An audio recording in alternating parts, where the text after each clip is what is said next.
Welcome again to Empowered. And if you watched our last program, we were talking about how we condone domestic violence and abuse in our homes, churches, schools, etc., and community.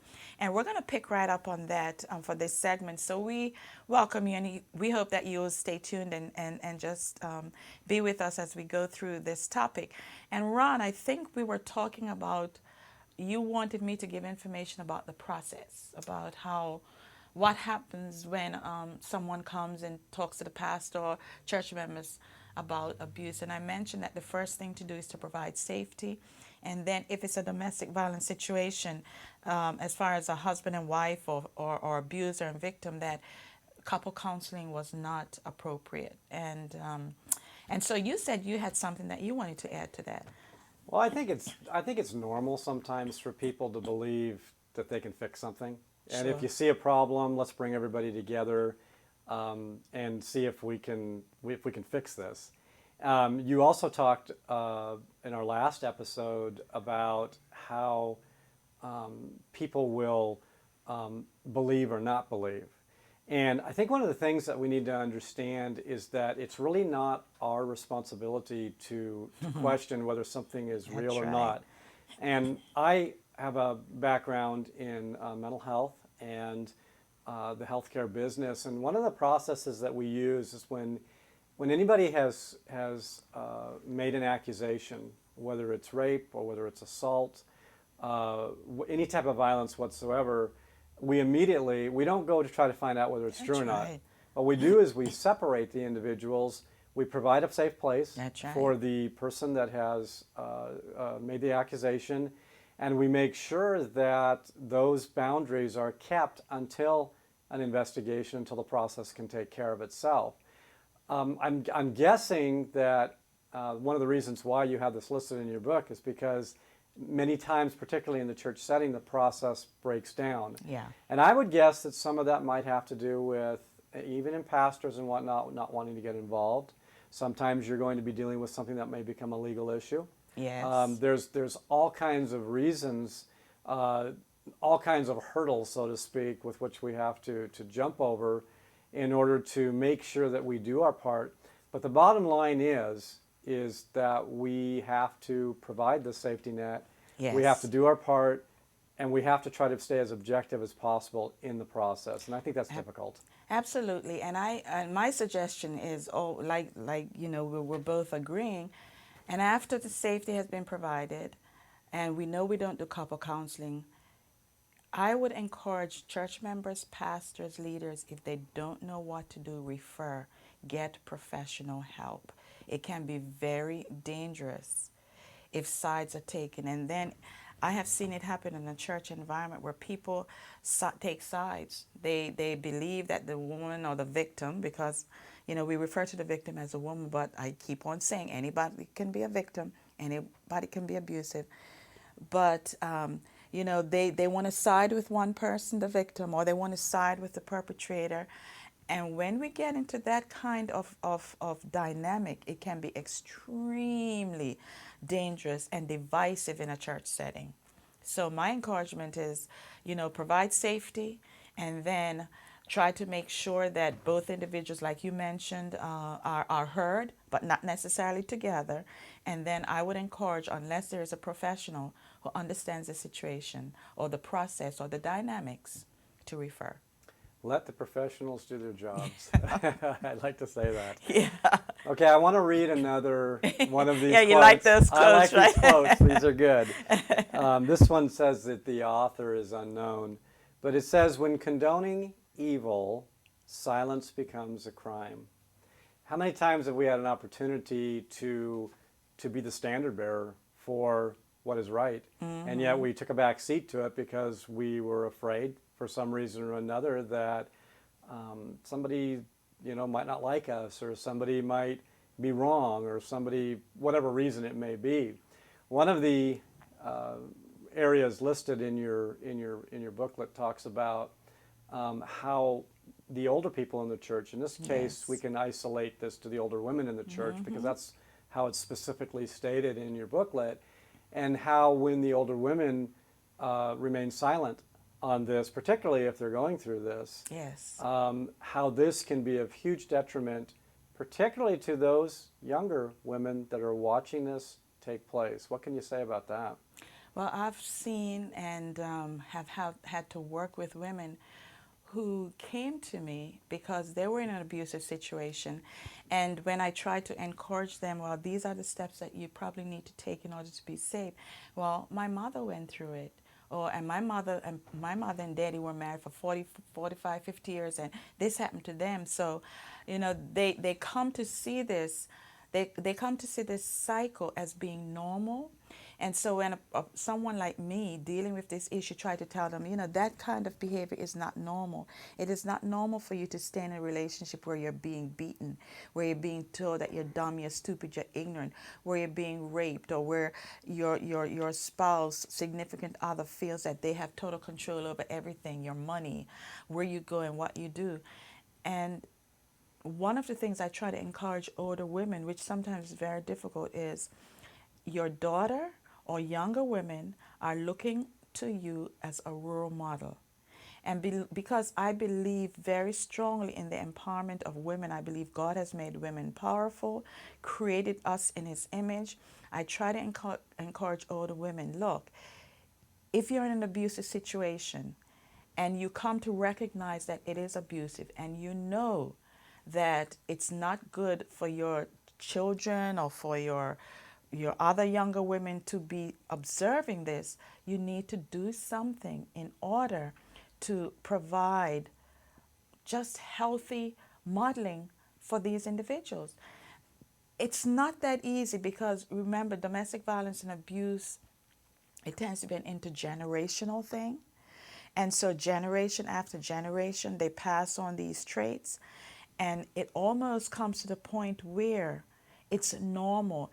And I do a lot of presentations all over the country, and I go outside of the country, and it never ceases to amaze me how women come up to me after the presentation and say, Mabel, I have seen this happen all my life, and I knew something was wrong. I knew it was not right, but I could not put a name to it. And they thank me for putting a name to it. Because God does not expect any of His children to live in an environment where they're being put down, where they're being slapped, hit, cursed, called all these sorts of names. That is not God's will for His children. One of the things that you just talked about was about how generation after generation will pass down these traits. And I'm not going to quote the scripture in the Bible because I can't remember it. Somebody will call me on it for sure. But it's in reference to the sins of the fathers being passed down to the generations. And unto the third and fourth generation. And, I was talking to somebody about that just in the last couple of days. I was talking to somebody about that, and I said, but you know what? That's not like some prophecy that says it has to be that way. That's right. The fact of the matter is you can take steps to change that. You can do your part in bringing an end to that cycle, because so many of these cycles are passed down from the parents to the children and then children to their children because that's what they learned, that's what they knew. Yeah. And it's not that they know that it's right. I think most people can tell the difference between right and wrong, but how do you stop the cycle? Now, I can use my own situation to say, I grew up in a home, my father was an alcoholic, there's abuse issues and whatnot. Do I repeat those things with my children? It's your choice. Or that's right, it's my choice. Do I stop the cycle? And that was the thing that my wife and I made a decision in our home when we had children. We were going to stop that cycle, and we were going to change those steps. And well, I'll tell you what, we did the best we could, and I think we did pretty good. I think I'd have to ask my children for sure. Yeah. But it's very important that the older people in our lives, whether it's church or anywhere else, take the initiative to speak up and to speak out. I know there's a lot of fear. I know that oftentimes there's people that are scared to death to say anything or whatnot, but there's a lot of people that are willing to help out. They're out there, but they got to know. And on the flip side of this, because you also talked in here a little bit about men and about their responsibility, but it's interesting because, as you noted it in your booklet, the men not making derogatory remarks, Yes. not setting up women to look inferior. What can you speak to in regards to that? Because that actually is not silence, that's outspoken, but it's very negative. Well, I find it interesting that you're asking me. I can talk a lot about the women's side of it. Maybe I need to ask you that question about how men condone abuse, how they treat women, how they talk about women, how they maybe talk about a woman's body.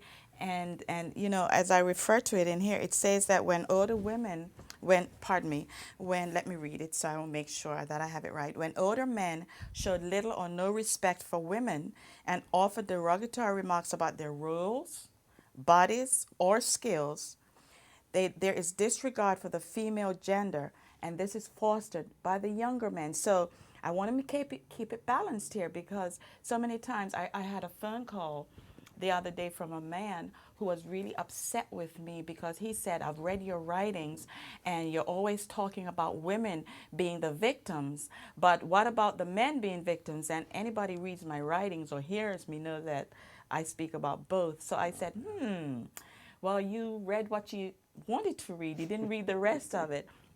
So I'm trying to balance it here, because older women, by their behavior and staying in abusive relationships, they give younger women a message. But older men also give younger men a message from their remarks and how they treat women. So I'd like for you to address that, Ron, as a man. Okay, I can try. Okay.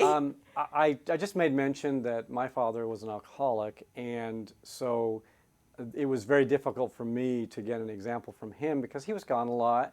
I was only 8 when my folks divorced, and so for me, I was brought into a home where the father figure, who happened to be my uncle, had a very respectful position about women. And I found that he must have gotten a hold of me young enough, because I found that the crude talk or the objectifying women never resonated with me, and always bothered me. Good. And in the groups that I was in and whatnot, I would hear the guys talking about, the girls and the women and whatnot. But I know that in my life and whatnot, I had to be very careful in regards to, because particularly around a lot of the guys I hung around, because in their eyes, I think I was a little bit of a goody two-shoes when it came down to that. Although they had a lot of respect for me, my friends, I mean, we did well together. But I have a son, and one of the things that, now I certainly wasn't perfect on it, but one of the things I was careful of was not to sexualize everything, particularly when it came to females and whatnot. And to this day, my son, I can say that he turned out pretty well. He doesn't talk that way. We don't make references about women and whatnot, but I do hear it. And one of the things that I like to do when people do that, men particularly, change the subject, move on to something else. Let's go someplace else, or make a comment like, okay, let's rise above this. These are different things that guys can do, because it's so prevalent in society for men to talk this way about women, that somebody has to be the individual to stand up and make that difference. And those are some of the things that I do in my own experience. Not to say I'm perfect. I won't say that. My wife might have something else to say. But I'm just saying, for the most part. Oh, what about, if we talk about a church setting, what about the roles of women? In my particular church, the church that I belong to, there has been issues about ordaining women. And I've heard quite a bit of talk from women who agree with it, women who disagree with it, men who agree with it, men who feel that it is not biblical for a woman to take on such a role, and all of that. And I have this stand, and people disagree with me, or they might agree with me. But I mean, for me, if a woman has to go through all of the requirements to be qualified, why stop at that point? So that's just my feeling about it. But what damage is done, and for me, I don't even want to be ordained. I feel I am ordained by God to do what I do.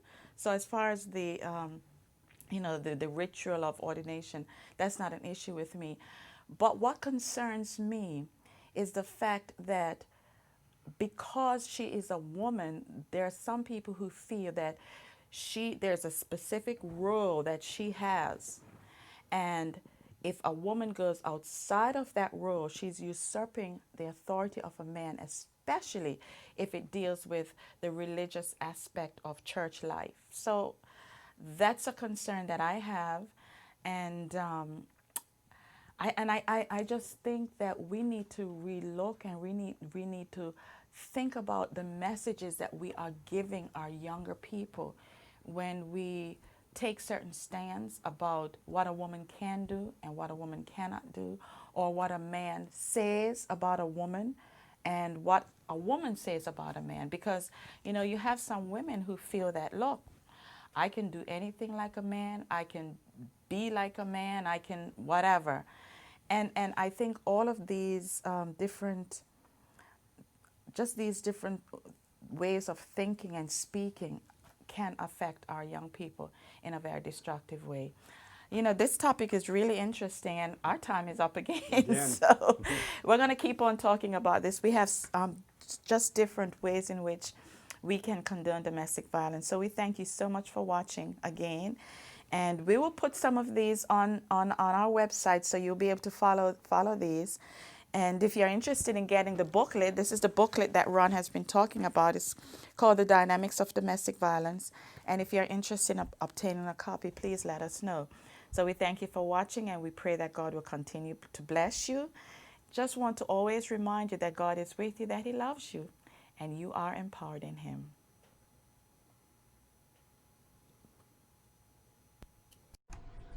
We so much appreciate you viewing our program today. God has not given any of us the spirit of fear, but His spirit of love, power, and a sound mind. Therefore, we are pleased to provide this ministry to help you and others in your journey of healing from abuse. In order to continue doing this, we depend on financial support from viewers like you. Your donation is tax deductible and can be sent via a check or money order to our mailing address at Women's Healing and Empowerment Network, or WHE Network, P.O. Box 9637, Spokane, Washington 99209. You can also visit our website at whenetwork.com and click on the donation button. For your gift of $25 or more, we will send you a special token of our appreciation. Thank you for your prayers. May God continue to bless you and yours as you partner with us to help empower abused lives.